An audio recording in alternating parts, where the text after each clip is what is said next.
Hello and welcome to yet another installment of the DVD Marquee on HDF Radio, sponsored by the Home Theater Forum in collaboration with iCraveDVD.com. My name is Shane McDonald and I'll be your host this week, and with me as always is Garth. Jeffrey, actually. Party on, dude! And I'm 40-something years old and I don't feel comfortable saying that, but I thought I'd give it a try. Party on, Wayne. Party on, Garth. Wayne, Garth. I think we got that backwards, but oh well, let's go. Well, I can't believe that we're up to show numero 5. Yeah, it's flying along pretty well. And they said it wouldn't last. So we've got another half dozen silver platters to talk about this week. But first of all, I'm kind of excited about a couple of things I read prior to our taping today. And do you mind if I share some nice DVD news with the wonderful people out there? Go nuts. Okay, big news for fans of classic comedy. Just found out that Paramount Home Video announced earlier this week that they will be releasing the long-awaited initial batch of Dean Martin and Jerry Lewis movies on Tuesday, June the 13th. The Martin and Lewis Collection Volume 1 will be comprised of The Caddy, Money from Home, Sailor Beware, the previously released twofer of My Friend Irma and My Friend Irma Goes West, That's My Boy, and two of the funniest movies I've ever seen, Scared Stiff and Jumping Jacks. You know, I had a chance to look at the artwork on a post via the Home Theater Forum, and it is a beautiful caricature of Dino and Jerry in their prime, which was drawn by the wonderful artist Al Hirschfield. So that's June 13th. And I'm hoping we'll be able to get a copy to review in advance, because I just love Dean Martin and Jerry Lewis, just classic stuff. Another pair of highly requested films that people have been wanting for years, they're coming from Fox in June, also on June 13th. Valley of the Dolls and the infamous sequel, the cult classic Beyond the Valley of the Dolls, co-written by, would you believe, a young Roger Ebert and directed by the legendary Russ Meyer. Yes, the movie that gave us the classic line that Mike Myers borrowed for one of his Austin Powers flicks. This is my happening and it freaks me out. Anyway, how was that? Was that better than the Garth and Wayne thing? I'm not going to comment. Okay, and I'm glad you're not Simon Cowell. Okay, finally, a little closer calendar-wise. Matter of fact, a few days from when you guys are hearing this show out there is Warner Brothers' Busby Berkeley Collection. It's due out Tuesday, March 21st. All of the classic movies with that eye-popping choreography, barely dressed dancing girls, and hypnotical camera angles that still look amazing some 70 years later. Can't wait to see the Lights of the Footlight Parade, Go Diggers of 1933, and the bonus disc, which has about 3 hours of nothing but the best of Buzz's tenure at Warner Brothers. And we'll try and take a look at that on the future show if we possibly can. But right now, let's get to our 6 movies of the week, and Shane's going to kick it off with a review of Harry Potter and the Goblet of Fire. Shane? Cho! Harry! Watch yourself on the stairs. It's a bit icy at the top. Okay, thanks.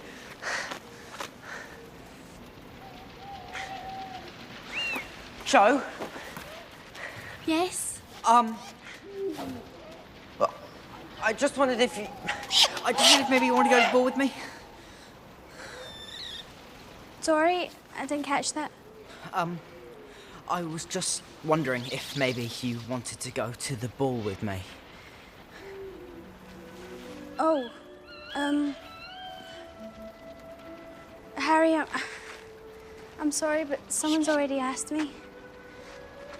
And, well, I've said I'll go with him. Okay, yeah, great. Fine, no problem. Well, we're into our 4th year at Hogwarts, and Harry Potter has grown by leaps and bounds. This movie's a little bit darker. It's got a new director again. We've got Mike Newell taking over the helm. The only problem I had with the film is it seemed a little chopped together. almost too quick. Now, reading reports on the web before the movie came out, they were saying that they could have made 2 films out of this. It might have been a good idea. Now, I haven't read the book, so I really can't compare them.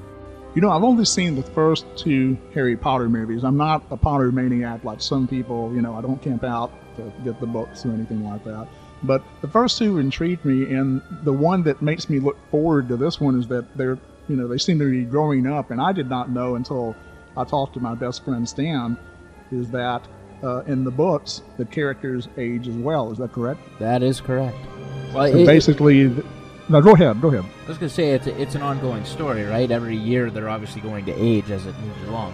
They're just aging faster in the movies than they do in the novels. Now, the first 2 movies were directed by Chris Columbus, and then the third one had a different director, and this one has yet another director. Was that a good or bad thing for this particular film? I think it made the film a little more adultish, considering the age of the characters themselves. They are getting up there, especially Daniel Radcliffe and Rupert Grint and Emma Watson. They're all aging, and they're around that 15 years old age, so making it a little darker will appeal to a new audience rather than the younger audience. So it's not going to be a case where these actors are going to be replaced in another movie. Do you think that they'll be in the same roles? I think there's like 6, maybe 7 books in the series. The next movie might be their last. They may have to recast. I know they're signed on for that one, but I don't know anything after that. Well, tell me about the disc, Shane. I mean, it's a 2-disc special edition, widescreen and all that. What's all the goodies for the Potter fans that haven't yet bought it? Well, the DVD itself, the video, I had a problem with personally. Now, on my 32-inch CRT television, there was some blockiness during the dark scenes, like big, huge squares of different colors, mostly like grays and whites and beiges and along those lines. But then when I tried it on my computer, everything played fine, and then when I tried it on an LCD screen, I didn't have that blockiness, but then the fog scenes were all pixelated. So I don't know if it's the display or something to do with the transfer, but I did have some problems with it. The color palette, they played with it a bit to give it a bluish color in a lot of the scenes, and some of the characters look a little blue. But overall, it's not too bad. It's not disappointing. It's nothing to return the disc over. It's just kind of unusual because this is like the second post or second complaint, rather, that I've heard about a recent Warner Brothers transfer, and they're usually top of the line. So it's kind of unusual, but then again, nothing to write home about. You think that most people, we're supposed to be the picky ones, but you think that most people will be satisfied and won't really care? I don't think a lot of people would even notice it. We're scrutinizing it, right?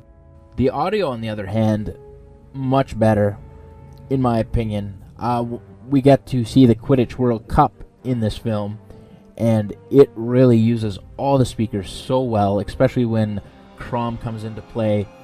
It just livens the room. Just every speaker's firing, the sub, the surrounds, your fronts. Really well placed audio coming from each. The only complaint that I have is they replaced John Williams, who wrote the score for the first 3 films, with Patrick Doyle, and you can actually tell that it is a different score. It doesn't have the same oomph that typical John Williams scores do. So what about some of the special features? There's a lot of special features. There's none on the first disc. I got the 2-disc special edition, and there's absolutely none on the first disc. The second disc takes you through 4 categories, which is really nice because you're able to go through all the challenges for the Triwizard Tournament, and then you can go to Hogwarts Castle, and that's where the bulk of the extras are. And they also included a game so that you can play the challenges yourself for the Triwizard Tournament, so you can take on the dragon or navigate the underwater competition or make your way through the maze and even try to make it back from the graveyard. My favorite feature, though, was probably the Into the Deep feature, which is the second task, and it's all the underwater filming about how they went about doing it. And Daniel Radcliffe had a log where he spent over 49 hours underwater to film that scene. Wow. Yeah, so that's got to be some kind of record. It's pretty intense. So you think he'll be going to the Olympics in the next 4 years?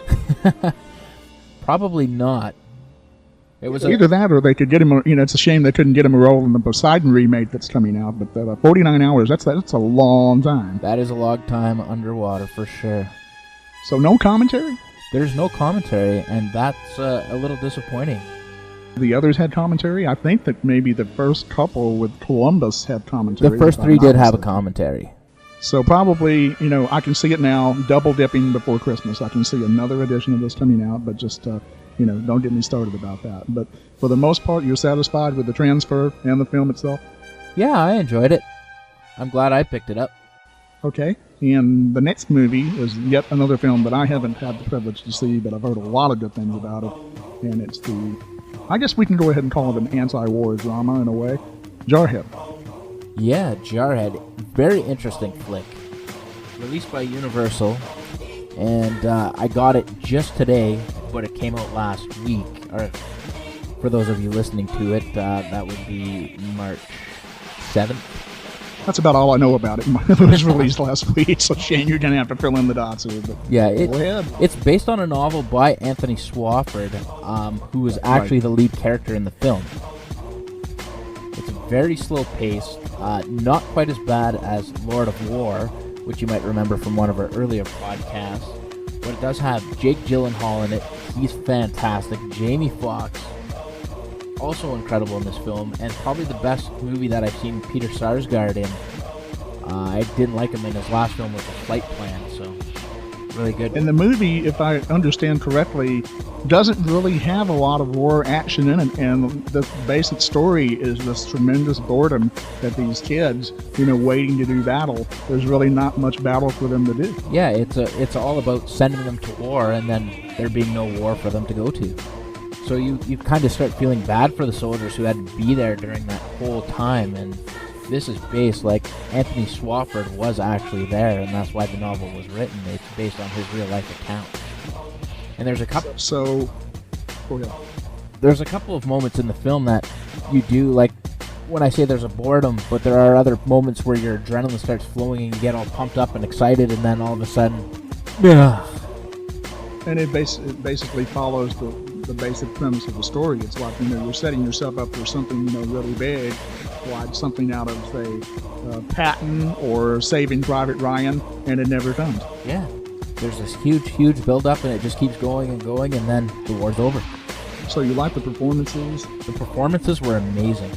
Gyllenhaal's had a heck of a year. With Brokeback Mountain, this film, and there's another one that I'm straining to remember, but he had three really good movies last year, so he's really on the roll. And now, this is the single disc version.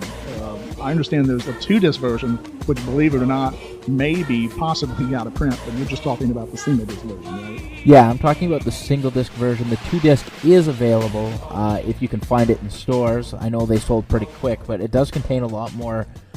On the single disc, we get 2 commentaries. One's from director Sam Mendes, and we get a lot of information from him and his desire to make this film. And then we get another one from the screenwriter, William Broyles Jr. and Anthony Swofford himself. And this is... Oh, yeah. Yeah, this is an awesome commentary to listen to, especially when he starts going into details about his experiences while he's there. I had forgotten about Sam Mendes directing this. He did American Beauty, which is one of my favorite films of all time. And William Broyles also, I think, was responsible for the screenplay for Castaway and the Jodie Foster movie, Contact. So, those credentials, I'm looking forward to renting it very soon. Mm-hmm.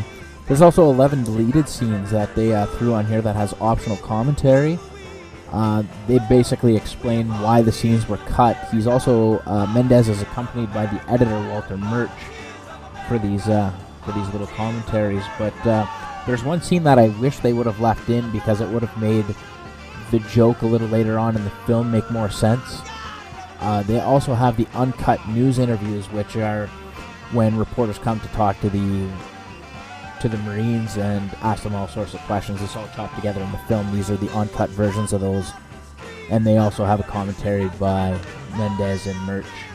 And then probably one of the neatest features is Swoff's Fantasies. Now, this played a pivotal part in the book, and they really wanted it in the screenplay, but they were forced to cut it due to time constraints. Right. And it basically just shows Swoff fantasizing different scenarios for the situation he's in. Like in one scene, he's getting reamed out by a drill sergeant, and he pictures him in a dress. You are no longer black, or brown, or yellow, or red. You are now green. You are light green, or dark green. Do you understand? Sir, yes, sir! Swafford. Sir, yes, sir! You the maggot whose father served in Vietnam? Sir, yes, sir! Outstanding! Did he have the balls to die there? Sir, no, sir! Too bad. He ever talk about it? Sir, only once, sir! Good. Then he wasn't lying. So, you know, it kind of puts it into a different perspective in his head, so he's not as scared of him. Right. And again, Well, I'm telling you, you know, it got a lot of initial buzz, but just, you know, when it came out, I guess the critical consensus was not as good as maybe, you know, the filmmakers had hoped. But I've been hearing really good things about this movie, so I'm hoping that it's going to have a second life on DVD, and I'm really glad to hear you give it a positive thumbs up. well, I think the other thing, too, that kind of hurt it theatrically was the other Gulf War, or war in Iran, or Iraq, or whatever you want to call it. Yeah. So I think that affected it. So. But now, Jeffrey, I understand that you've got an interesting documentary to look at. Shane, yes I do, and it is called The Year of the Yao, an involving documentary of the 7-foot-plus NBA superstar Yao Ming, which arrives this week courtesy of New Line. Filmmakers James D. Stern and Adam Del Deo were given pretty much free rein to document his historic first year as a member of the Houston Rockets, from his selection in the NBA draft to the pivotal final weeks of the season as the team vied for a playoff berth. And in between, we witnessed the highly valued prospect go from being the toast of every major sports magazine cover to a tenderfoot in a disastrous first few games. Now, despite the media backlash and horse life from the likes of Charles Barkley, Rockets coach Rudy Tomjanovich doesn't give up on his prized rookie, bringing in the likes of NBA legend Bill Walton to assist and help him turn things around. And in an unforgettable showdown with the highly touted Los Angeles Lakers and the imposing Shaquille O'Neal, Ming finally lives up to the hype by going toe-to-toe with his rival, with the underdog Rockets coming out on top before a stunned Staples Center crowd and an equally shell-shocked Shaq. Say that 3 times fast. But Year of the Yao doesn't limit us to courtside. We're also privy to the special friendship that forms between the Chinese round baller and his American interpreter Colin Pine, who becomes more than a spokesperson, but a trusted friend and surrogate little brother, tagging along from endless press conferences, photo shoots, publicity jaunts, and all the other rigors that sports superstars have to endure. We also see just how influential and popular Yao was in his homeland nearly a decade earlier, when the media microscope honed in on him at the tender age of 9. Now, although I'm not a huge NBA fan, I truly enjoyed the well-made look at one of the sport's most talented players, and I think even non-fans will find it interesting to watch. Now, I read somewhere on the web that Chinese scientists actually bred the tallest man and tallest woman they could find to basically create Yao Ming. Is there any mention of that on the documentary? I don't think so, but you know, I mean, certain things may be behind closed doors, you know, that we'll never know about, but just he is a very huge individual, and just bless his heart, almost every room he goes to, he has to duck his head, and just, you know, I hope he's not going to develop back problems in the years to come, but just, it's just, it's very well done. He's a very soft-spoken person, very polite, just a really down-to-earth person, and just in the midst of all this media, you know, scrutiny that he was under, it just he handled himself with a lot of grace, and just I was really impressed. I walked away impressed. Yeah, I heard that for one of the All-Star games that his limo broke down and he took the bus.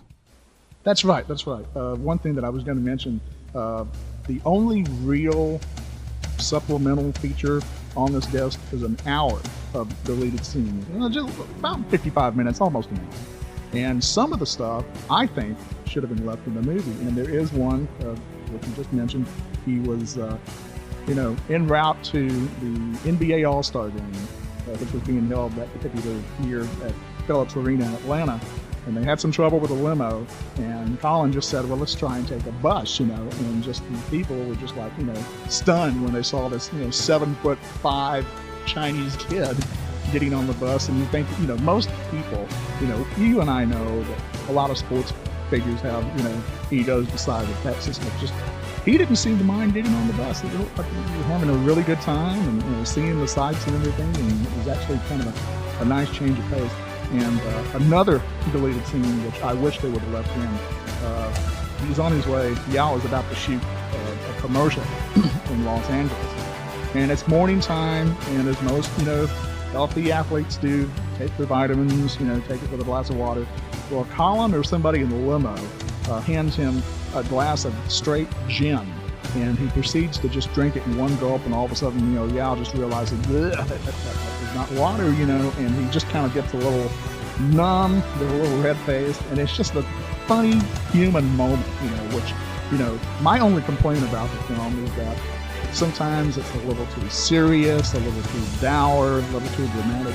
I think moments like, the bus sequence and the accidental, gin shots would probably have lightened things up, but otherwise, I have no complaints about this film. I think NBA fans, diehard Houston Rocket fans, diehard Yao fans will find it much more entertaining than I did. But even I, enjoyed it immensely. So I highly recommend you the Yao. Excellent. That's good to hear.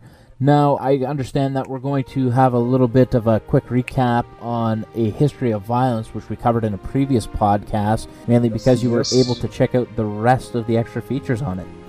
Yeah, Shane, the only thing that I did not cover in my wildly enthusiastic review was the commentary track. And it's very, very well done. Cronenberg takes us through every aspect of the story, what influenced his decisions on how to shoot things. And one thing that I found extremely interesting was the Western influence. And, you wouldn't think by looking at this film that it would have kind of a, an Old West feel, because, nobody's wearing chaps or cowboy hats or silver spurs or what have you. But it's a small town. It's a guy, who used to be, one of the bad guys, but trying to turn his life around, not unlike Clint Eastwood in Unforgiven. But you have these bad guys coming into town looking for a little buddy, and also the music. Cronenberg explained his musical decisions and how he wanted something to sound like these old movies, like John Ford movies and what have you. And it's a really interesting commentary. I mean, I think it's more for the scholarly type people. There's not a lot of, say, gossip or anything like that. But I think it's enjoyable. It's not the best commentary track I've ever heard, but I think it's worth listening to. And as far as the film itself, my goodness. Don't get me started again. I won't. It's out officially. But just I don't know how much more praise I could have heaped on it. But it's one of the best films from last year, and I truly hope that it gets an even larger, more well-deserved audience on DVD. History of Violence from New Line. It is out this week, and I believe I'm going to throw the ball back in your corner. You've got a movie with one of my favorites, the lovely Naomi Watts, and it's the movie called Stay. Yes, Stay. It's interesting because reading the back cover of this film, it mentions supernatural horror, and I didn't really find anything supernatural or horror about the film. It's a very bizarre movie. It also has Ewan McGregor, you'd mentioned Naomi Watts, and Ryan Gosling, and it's directed by Mark Forster. Yeah, it kind of feels like an M. Night Rip. Kind of like the Sixth Sense kind of feel, that kind of deal. Yeah, kind of feels like that. There are some good performances in the film, though, from all three mains. Bob Hoskins is also in the film, and he turns in, for the little part that he has, it's really well acted. And there's a lot of broken camera rules, if you will. That 180-degree line that you're never supposed to cross when filming. Well, that line doesn't exist in this film. The ending, which is supposed to be a shock ending, I could see anyway, coming a mile away. So I was a little disappointed with it, but it was interesting enough to continue watching it all the way through, and I enjoyed it, despite all my negative comments. So, is this an extra-laden disc? I know it didn't do well at the box office, but does it have any other goodies on it? It does have some goodies on it. There's 2 different commentaries on it, but they're scene-specific, so there's only about 14 commentaries, if you will, in total, because there's, I believe, 7 scenes, and each one is covered. And the first one's with the director, Mark Forster, and Ryan Gosling, and it's not really a good commentary. I didn't enjoy it all that much. The second one has Mark Forster, Matt Chassé, Kevin Hogg, and Roberto Schaefer, and it's a little more insightful. Now, they never really said what they did except for Roberto, and I don't remember what it was, but it still doesn't it's not really a good commentary because it's only on certain scenes. It would have been nice to hear everything on the film, Right. like and all the way through. One other feature that they do have on the disc that I thought was kind of interesting, but I don't really believe in that jazz, was Departing Visions, which is a look at people's near-death experiences. You know, I find that those types of commentaries where it's just only for certain scenes work. Say if you have a full-length commentary contained, and then maybe scene-specific with an actor whose schedule is kind of crazy and they weren't able to sit down for 2, 3, 4 hours. But it just doesn't. I'm not really happy with that. That just doesn't. Even though it was not a major box office hit, still, you would prefer to just have somebody talk about it from start to finish. But just that's just my opinion. Yeah, I enjoy the full-length commentaries a lot better. Although the one thing I have to say, it was a lot shorter to listen to. I hear you. One of the other features that was pretty neat was on the music of Stave, and how they created basically new instruments or new sounds to give it kind of the eerie feel that they're trying to emote from this film, and it worked. I really enjoyed the score in the background. So I'm taking kind of mixed feelings about this. Yeah, for sure. I'm definitely going to recommend it as a rental. Fans of Naomi Watts, though, may pick it up just because she's in it. Yeah, I'm a big Naomi Watts fan. I think I would probably watch her read the alphabet on a remake of The Electric Company. That's how big a fan I am. But anyway, enough about that. To wrap up our show, I'm sorry, Naomi, call me. To wrap up the show is a film that I'm kind of curious about because it got mixed reviews, but it's a film called Chicken Little. What'd you think about that? I didn't know what to think. It's Disney's first outing without Pixar from their own in-house animation studio, and it fared very well at the box office. But in my opinion, it's good, not great. There's too many little tiny flaws throughout the movie, like just little mistakes that it's almost as if the film got ahead of itself in some ways. There was just so many little flaws that it didn't seem to flow properly. However, Right. yeah, the voice acting, though, really helped carry this film. Zach Braff from Scrubs, Chicken Little. He's great. I love that. Totally awesome. And this is probably one of my favorite lines from him in the film right here. Who are we talking about? Now, accompanying Zach Braff is Joan Cusack. She's Abby Mallard. And Steve Zahn is Runt of the Litter. Oh, Steve Zahn. Love Steve Yeah, Zahn. he's definitely a good voice for Runt of the Litter. Steve Zahn's great. That's basically the main group of friends. And my favorite character in the film is Fish Out of Water. He's hilarious. He's zany. He's a goofball. And I like to be a goofball sometimes, so I think that's why I identified him. And there's one scene in particular that I really like, and I don't want to wreck the film, but let me just say, King Kong. That's all. And when you see it, you'll know what I'm talking about. It's a great one for the kids. My daughter loved it. And it was really, it's not a bad film. It's just not as good as it could have been. A few weeks ago I was watching Ebert and Roeper, and they were talking about Curious George, and Richard Roeper, kind of dissed it, saying that adults wouldn't have anything to do with it, and it's certainly not for the adult audience. Would you compare Chicken Little as being in that same vein? Do you think it'll play better to kids than people our age? I think it appeals to both ages, actually. There's a lot of adult references, like in one scene they mention an alien face hugger, so how many kids out there are going to know that's from Alien? Right? There's a lot of little comments that are dropped that, unless you're a movie fan, that you'll probably miss. The only problem that I had with the clips is that I think they were trying just a little too hard. They were straining a little too hard for laughs. Is that the impression that you got as well? Not really. I think the laughs came just naturally. Just little flaws in the story is really what hurt it. Yeah, I wondered about that because, so much of Disney stuff, whether it's in Pixar or, in-house, is just, met with a lot of critical acclaim. And this is like one of the few in recent years that just did not get a lot of good buzz. It's a shame. It's like I said, it's not a Pixar movie, if you will, but it is good. So what's on this? I'm actually surprised that it's not a double disc, and I'm willing to bet you it will be probably in a couple of years, but for right now, single disc, right? Single disc, for sure. What's on it? There's some good stuff on this disc, especially for me. I'm a Bare Naked Ladies fan. They have a music video for One Little Slip, which is the opening sequence song, performed by the Bare Naked Ladies, and it's basically them in the recording studio watching the intro and playing the music along to it.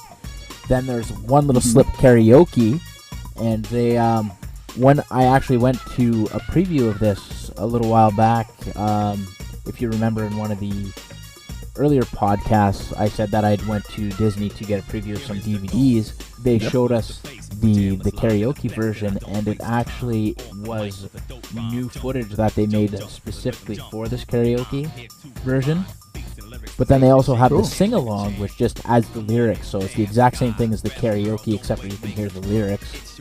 One thing that my daughter and I had fun playing today was Where's the Fish trivia game, where they ask you trivia for the film, which obviously I answered. She's only 3.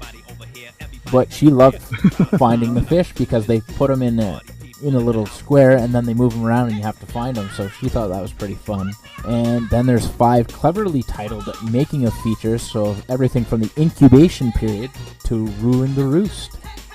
So fun for everybody the whole way around as far as the extra stuff. Yeah, it's pretty good for a single disc edition. A 2-disc would have given a little bit more, but it's a typical Disney single disc edition. The video on it's pretty good, especially considering it came from the digital source, so there's no noticeable flaws.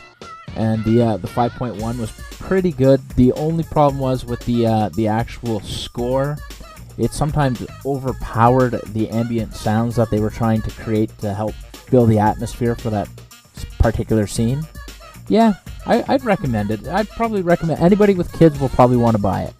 Well, it sounds like a pretty good rental possibility, and I think I'm going to take you up on your positive review of Chicken Little. Man, we have just breezed through the show, haven't we? We certainly have. It went by a lot quicker than our previous ones. I hope so. Just we'll find out in post-production. But, I opened up the show talking about some titles that I'm looking forward to, and I think you made a little checklist, wish list. Anything you want to talk about before we wrap this puppy up? There's one cartoon set coming out next week that I'm looking forward to, and that's Batman Beyond Season 1. Big Batman fan, so anything Batman related I really want. I can't wait for King Kong either. That's another set that I'm really excited to pick up. Yeah, we're keeping our fingers crossed that we're going to have a review of that for our next show. But, right now, just I'm almost afraid to jinx it. You know what I mean? I hear you there. And, of course, I'm really looking forward to the Chronicles of Narnia. Which is out the first week of April, right? First week of April. April 4th. Very excited for that disc. I never got a chance to see it, but just everywhere I go, from like bookstores to, specialty shops and stuff like that, it's just Narnia.